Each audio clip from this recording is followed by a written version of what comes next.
दोस्तों, आज दिल्ली के अरुण जेटली स्टेडियम में भारत और वेस्ट इंडीज के बीच टेस्ट मैच का चौथा दिन खेला गया। यह दिन क्रिकेट प्रेमियों के लिए एक रोमांचक रोलर कोस्टर सवारी की तरह रहा, जहां दोनों टीमें अपनी पूरी ताकत के साथ मैदान पर उतरी।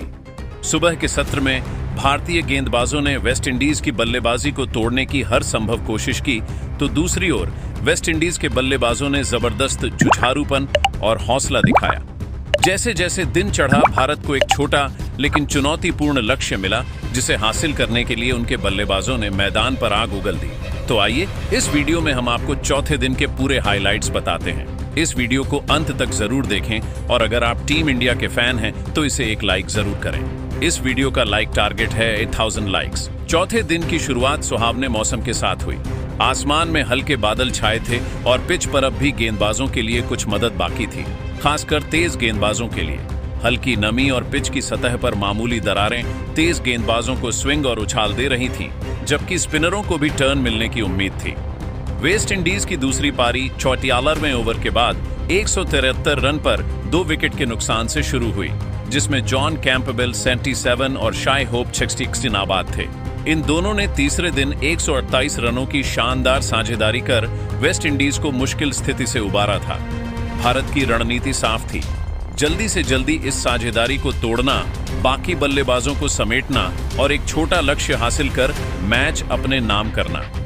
दूसरी ओर वेस्ट इंडीज का लक्ष्य था इस साझेदारी को और मजबूत करना, रनों का अंतर कम करना और भारत को एक मुश्किल लक्ष्य देना, ताकि कम से कम ड्रॉ की उम्मीद बनी रहे। भारतीय गेंदबाजों की शुरुआती सफलता 29वें ओवर के बाद कप्तान शुभमन गिल ने गेंद अपने सबसे भरोसेमंद गेंदबाज जसप्रीत बुमराह को सौंपी। बुमराह ने तुरंत अपनी रफ्तार और सटीकता का प्रदर्शन किया। उनकी गेंदें हवा में स्विंग कर रही थीं और पिच से हल्की सी मदद मिल रही थी। उनकी पहली गेंद ऑफ स्टंप के बाहर थी, जो हल्का सा बाहर की ओर निकली और कैंपबेल ने इसे सावधानी से छोड़ दिया। बुमराह ने लगातार अपनी लाइन और लेंथ को टटोला, कभी इन स्विंगर तो कभी आउट स्विंगर डालकर बल्लेबाजों को परेशान किया। उनकी गेंदों में गति और स्विंग का ऐसा मिश्रण था कि बल्लेबाजों को हर गेंद पर सोचने के लिए मजबूर होना पड़ रहा था। दूसरी छोर से मोहम्मद सिराज ने भी आक्रामक शुरुआत की। उनकी गति और उछाल ने बल्लेबाजों को शुरू में ही बैकफुट पर धकेल दिया। सिराज की गेंदें तेजी से बल्लेबाजों की ओर आ रही थीं और उनकी हर गेंद पर स्टेडियम में दर्शकों की सांसें थम रही थीं। सिराज ने अपने पहले ओवर में ही कैंपबेल को एक शॉर्ट लेंथ गेंद फेंकी, जिसे कैंपबेल ने डिफेंड किया, लेकिन गेंद उनके बल्ले के किनारे से लगकर स्लिप की ओर गई, जहां यशस्वी जायसवाल ने डव लगाकर गेंद को पकड़ने की कोशिश की, लेकिन वह जमीन पर गिर गई। 50वें ओवर में सिराज ने वेस्ट इंडीज को पहला झटका दिया। उन्होंने जॉन कैंपबेल को एक शानदार आउट स्विंगर फेंकी, जो ऑफ स्टंप के बाहर पिच हुई और हल्का सा बाहर की ओर निकली। कैंपबेल, जो अब तक आत्मविश्वास से खेल रहे थे, ने ड्राइव करने की कोशिश की। उनकी टाइमिंग सही थी, लेकिन गेंद ने बल्ले का बाहरी किनारा लिया और स्लिप में खड़े यशस्वी जायसवाल के हाथों में चली गई। जायसवाल ने जमीन के करीब एक शानदार कैच लपका और स्टेडियम में भारतीय फैंस के बीच उत्साह की लहर दौड़ गई। कैंपबेल 79 रन बनाकर पवेलियन लौटे और वेस्ट इंडीज का स्कोर 1 विकेट के नुकसान पर 135 रन हो गया। यह विकेट भारत के लिए एक बड़ा ब्रेक थ्रू था, क्योंकि कैंपबेल और होप की साझेदारी भारत के लिए सिरदर्द बन रही थी। सिराज ने अपने जश्न में भीड़ को और उकसाया और भारतीय ड्रेसिंग रूम में खुशी की लहर दौड़ गई। अब क्रीज पर आए इंडीज के कप्तान रस्टन चेज, जिनके कंधों पर पारी को संभालने की जिम्मेदारी थी। चेज ने मैदान पर कदम रखते ही सावधानी बरती। उन्होंने बुमराह की गेंदों को ध्यान से खेला और डिफेंड करने पर ध्यान दिया। उनकी तकनीक सॉलिड थी और वह बुमराह की स्विंग को समझने की कोशिश कर रहे थे। दूसरी छोर से शाही होप ने अपनी पारी को समझदारी के साथ आगे बढ़ाया। उन्होंने बुमराह और सिराज की तेज गेंदों को सम्मान दिया, लेकिन जब भी मौका मिला अपने ट्रेडमार्क कवर ड्राइव और स्ट्रेट ड्राइव जैसे शॉट्स खेलकर स्कोर को आगे बढ़ाया। होप की बल्लेबाजी में एक खास तरह का आत्मविश्वास झलक रहा था। उनकी हर गेंद पर नजर थी और वह पिच की हर गति को पढ़ रहे थे।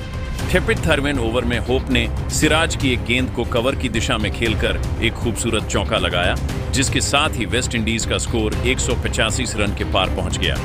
56वें ओवर में सिराज ने एक बार फिर कमाल दिखाया। इस बार उनका शिकार बने रस्टन चेज। सिराज ने एक फुल लेंथ गेंद फेंकी, जो ऑफ स्टंप के बाहर पिच हुई और हल्का सा अंदर की ओर आई। चेज ने डिफेंड करने की कोशिश की, लेकिन उनकी टाइमिंग गड़बड़ा गई। गेंद ने उनके बल्ले का अंदरूनी किनारा लिया और सीधे स्टंप से जा टकराई।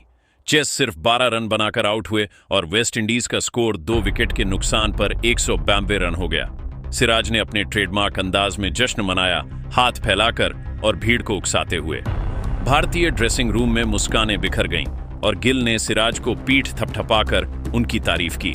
सिराज अब पूरी तरह से जोश में थे और उनकी गेंदबाजी में एक अलग ही आग दिख रही थी। अब क्रीज पर आए डेविन इमलाज, जो विकेटकीपर बल्लेबाज के रूप में एक ठोस रनर माने जाते हैं। इमलाज ने मैदान पर कदम रखते ही सावधानी बरती। उन्होंने सिराज की गति को सम्मान दिया और डिफेंड करने पर ध्यान दिया। शाई होप ने दूसरी छोर से अपनी पारी को संभाला और धीरे धीरे स्कोर को 200 के पार ले गए। होप की बल्लेबाजी में क्लास और धैर्य साफ दिख रहा था। उन्होंने कुलदीप यादव की गेंदों को भी सावधानी से खेला, जो अब गेंदबाजी अटैक में शामिल हो चुके थे। कुलदीप ने अपनी फ्लाइटेड डिलीवरी और गुगली से बल्लेबाजों को परेशान करना शुरू किया। उनकी एक गेंद हवा में तैरती हुई आई, जिसे होप ने ध्यान से डिफेंड किया, लेकिन गेंद उनके पैड के करीब थी। कुलदीप ने हल्की अपील की, लेकिन अंपायर ने इसे नकार दिया। इमलाज ने भी कुलदीप की एक गेंद को मिड ऑन की दिशा में खेलकर सिंगल लिया, जिससे स्ट्राइक रोटेट हुई। 62वें ओवर में सिराज ने फिर से आग उगली। इस बार डेविन इमलाज उनके जाल में फंस गए। सिराज ने एक शॉर्ट पिच गेंद फेंकी, जो इमलाज के कंधे के पास थी। इमलाज ने पुल शॉट खेलने की कोशिश की, लेकिन गेंद उनके बल्ले के ऊपरी हिस्से से लगकर हवा में उछली। मिड ऑन पर खड़े नीतीश रेड्डी ने पीछे की ओर दौड़ते हुए एक शानदार कैच पकड़ा। इमलाज सिर्फ 8 रन बनाकर आउट हुए और वेस्ट इंडीज का स्कोर 3 विकेट के नुकसान पर 208 रन हो गया। सिराज का यह तीसरा विकेट था और वह अब पूरी तरह से जोश में थे। स्टेडियम में सिराज के नारे गूंजने लगे। सिराज की गेंदबाजी में अब तक की तीक्ष्णता और आक्रामकता देखने लायक थी। अब क्रीज पर आए जस्टिन ग्रीव्स। होप और ग्रीव्स ने लंच तक पारी को संभालने की कोशिश की। होप ने इस बीच अपनी शतकीय पारी पूरी की, जब उन्होंने कुलदीप की गेंद पर एक खूबसूरत कवर ड्राइव लगाया। गेंद बाउंड्री की ओर दौड़ गई और स्टेडियम तालियों से गूंज उठा। होप ने अपना बल्ला हवा में उठाया और दर्शकों का अभिवादन किया। यह उनकी टेस्ट करियर की एक यादगार पारी थी, जिसमें धैर्य और आक्रामकता का शानदार मिश्रण दिखा। होप ने कुलदीप की अगली गेंद को मिड विकेट की दिशा में खेलकर एक और चौका लगाया, जिसके साथ ही वेस्ट इंडीज का स्कोर 230 रन के करीब पहुंच गया। ग्रीव्स ने भी सावधानी बरती और सिराज की गेंदों को डिफेंड करने पर ध्यान दिया। लंच तक वेस्ट इंडीज का स्कोर 5 विकेट के नुकसान पर 235 रन था, जिसमें होप 102 रन बनाकर नाबाद थे और ग्रीव्स 6 रन बनाकर नाबाद थे। भारत ने सुबह के सत्र में 3 विकेट लिए, लेकिन होप की मौजूदगी अब भी भारत के लिए चिंता का विषय थी। दूसरा सत्र जडेजा और बुमराह का जादू लंच के बाद भारतीय गेंदबाजों ने और आक्रामक रुख अपनाया। शुभमन गिल ने अब स्पिन और तेज गेंदबाजी का मिश्रण आजमाया। रविंद्र जडेजा को गेंद सौंपी गई और उन्होंने आते ही अपनी छाप छोड़ी। जडेजा की गेंदें अब पिच से टर्न ले रही थीं और उनकी सटीक लाइन बल्लेबाजों को बांध रही थी। उनकी गेंदों में हल्का सा टर्न और उछाल था, जो बल्लेबाजों के लिए परेशानी खड़ी कर रहा था। 70वें ओवर में जडेजा ने जस्टिन ग्रीव्स को चकमा दिया। उन्होंने एक फ्लाइटेड गेंद फेंकी, जो हल्की सी टर्न हुई। ग्रीव्स ने आगे बढ़कर डिफेंड करने की कोशिश की, लेकिन गेंद उनके बल्ले और पैड के बीच से निकलकर स्टंप्स से टकरा गई। ग्रीव्स 14 रन बनाकर आउट हुए और वेस्ट इंडीज का स्कोर 6 विकेट के नुकसान पर 239 रन हो गया। जडेजा का यह एकमात्र विकेट था, लेकिन इसने इंडीज की कमर तोड़ दी। जडेजा ने अपने ट्रेडमार्क अंदाज में जश्न मनाया और भारतीय ड्रेसिंग रूम में उत्साह बढ़ गया। अब क्रीज पर आए खारी पियरे, जो निचले क्रम के बल्लेबाज हैं, लेकिन पहले भी धैर्यपूर्ण बल्लेबाजी दिखा चुके थे। पियरे ने जडेजा की गेंदों को सावधानी से खेला और डिफेंड करने पर ध्यान दिया। शाई होप ने दूसरी छोर से अपनी पारी को और मजबूत किया। उन्होंने बुमराह और सिराज की गेंदों को सम्मान दिया, लेकिन वॉशिंगटन सुंदर की गेंदों पर आक्रामक रुख अपनाया। होप ने सुंदर के एक ओवर में 2 शानदार चौके लगाए, एक लॉन्ग ऑन की दिशा में और दूसरा कवर की ओर। उनकी बल्लेबाजी में एक खास तरह की लय थी और वह हर गेंद को आत्मविश्वास के साथ खेल रहे थे। होप ने सुंदर की एक गेंद को लॉन्ग ऑफ की दिशा में खेलकर एक और चौका लगाया, जिसके साथ ही वेस्ट इंडीज का स्कोर 260 रन के पार पहुंच गया। पियरे ने भी सावधानी बरती और जडेजा की गेंदों को डिफेंड करने पर ध्यान दिया। 78वें ओवर में जसप्रीत बुमराह ने फिर से अपनी कक्षा दिखाई। उन्होंने खारी पियरे को एक यॉर्कर फेंकी, जो सीधे मिडिल स्टंप पर थी। पियरे के पास इसका कोई जवाब नहीं था और गेंद ने स्टंप्स उड़ा दिए। पियरे 22 रन बनाकर आउट हुए और वेस्ट इंडीज का स्कोर 7 विकेट के नुकसान पर 272 रन हो गया। बुमराह का यह दूसरा विकेट था और भारतीय फैंस फिर से जोश में आ गए। बुमराह ने अपनी बाहें फैलाकर जश्न मनाया और स्टेडियम में बूम बूम के नारे गूंजने लगे।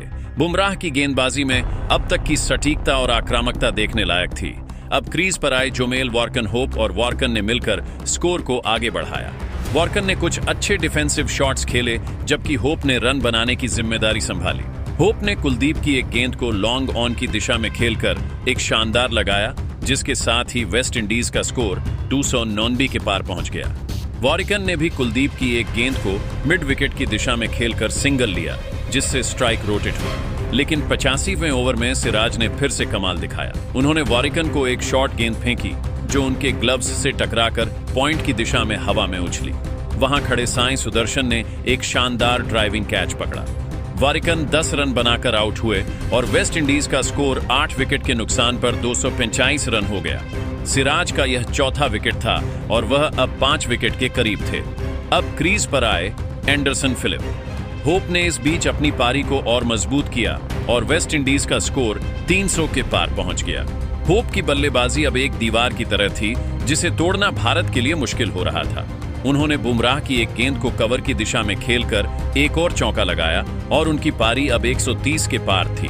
होप ने कुलदीप की एक गेंद को लॉन्ग ऑन की दिशा में खेलकर एक और लगाया, जिसके साथ ही स्टेडियम में दर्शकों का उत्साह चरम पर पहुंच गया। 92वें ओवर में बुमराह ने फिर से जादू दिखाया। उन्होंने होप को एक इन स्विंगर फेंकी जो उनके पैड्स पर लगी। जोरदार अपील हुई और अंपायर ने उंगली उठा दी। होप ने डीआरएस लिया, लेकिन रिप्ले में साफ दिखा कि गेंद स्टंप से टकरा रही थी। होप 128 रन की शानदार पारी खेलकर आउट हुए और वेस्ट इंडीज का स्कोर 9 विकेट के नुकसान पर 310 रन हो गया। होप की पारी ने इंडीज को एक सम्मानजनक स्कोर तक पहुंचाया और स्टेडियम ने खड़े होकर उनकी तारीफ की। तीसरा सत्र निचले क्रम का जुझारूपन और भारत का लक्ष्य अब क्रीज पर एंडरसन फिलिप और जेडन सील्स थे। दोनों ने निचले क्रम में जबरदस्त जुझारूपन दिखाया। फिलिप ने बुमराह और सिराज की गेंदों को डटकर सामना किया, जबकि सील्स ने कुछ आक्रामक शॉट्स खेले। फिलिप ने कुलदीप की एक गेंद को मिड विकेट की दिशा में खेलकर एक चौका लगाया, जबकि सील्स ने सिराज की गेंद को लॉन्ग ऑन की दिशा में धकेलकर एक और चौका जड़ा। दोनों ने मिलकर 10वें विकेट के लिए 90 रनों की साझेदारी की, जो वेस्ट इंडीज के लिए एक बड़ा बोनस था। इस साझेदारी ने स्कोर को 400 तक पहुंचाया। फिलिप 48 नॉट आउट और सील्स 38 नॉट आउट रन बनाकर नाबाद रहे। आखिरकार 104वें ओवर में मोहम्मद सिराज ने इस साझेदारी को तोड़ा। उन्होंने सील्स को एक फुल टॉस गेंद फेंकी जो सीधे स्टंप्स पर जा लगी। सील्स 38 रन बनाकर आउट हुए और वेस्ट इंडीज की दूसरी पारी 400 रनों पर समाप्त हुई। भारत को 130 रनों का लक्ष्य मिला। गेंदबाजी में मोहम्मद सिराज ने 5 विकेट, जसप्रीत बुमराह ने 3 विकेट और रविंद्र जडेजा ने 1 विकेट लिया। कुलदीप यादव और वॉशिंगटन सुंदर को कोई विकेट नहीं मिला, लेकिन उन्होंने दबाव बनाए रखा। सिराज की गेंदबाजी में गति, सटीकता और आक्रामकता का शानदार मिश्रण था और वह इस पारी के हीरो रहे। लक्ष्य छोटा था, लेकिन पिच पर अब भी गेंदबाजों के लिए कुछ मदद थी। भारत की ओर से यशस्वी जायसवाल और केएल राहुल ने पारी की शुरुआत की। वेस्ट इंडीज के गेंदबाजों, खासकर जोमेल वॉर्कन और जेडन सील्स ने शुरुआत में टाइट गेंदबाजी की। पहले कुछ ओवरों में रन धीमे आए, लेकिन जायसवाल ने जल्द ही अपने इरादे जाहिर कर दिए। छठे ओवर में उन्होंने वॉर्गन की गेंद पर 2 शानदार चौके लगाए, एक कवर ड्राइव और दूसरा स्ट्रेट ड्राइव। उनकी टाइमिंग और आत्मविश्वास देखने लायक था। जायसवाल ने सील्स की गेंदों पर भी आक्रामक रुख अपनाया और लगातार चौके जड़े। उन्होंने सील्स की एक गेंद को लॉन्ग ऑफ की दिशा में खेलकर एक शानदार चौका लगाया, जिसके साथ ही भारत का स्कोर 50 रन के पार पहुंच गया। 12वें ओवर में जायसवाल ने खारी पियरे की गेंद पर लॉन्ग ऑन के ऊपर से एक शानदार लगाया, जिसके साथ ही उन्होंने अपनी अर्धशतकीय पारी पूरी की। जायसवाल 50 रन पर पहुंचे और भारत का स्कोर 1 विकेट के नुकसान पर 80 रन हो गया। केएल राहुल ने दूसरी छोर से सावधानीपूर्वक बल्लेबाजी की और सिंगल्स डबल्स के सहारे स्ट्राइक रोटेट की। राहुल ने वॉर्कन की एक गेंद को मिड विकेट की दिशा में खेलकर एक चौका लगाया।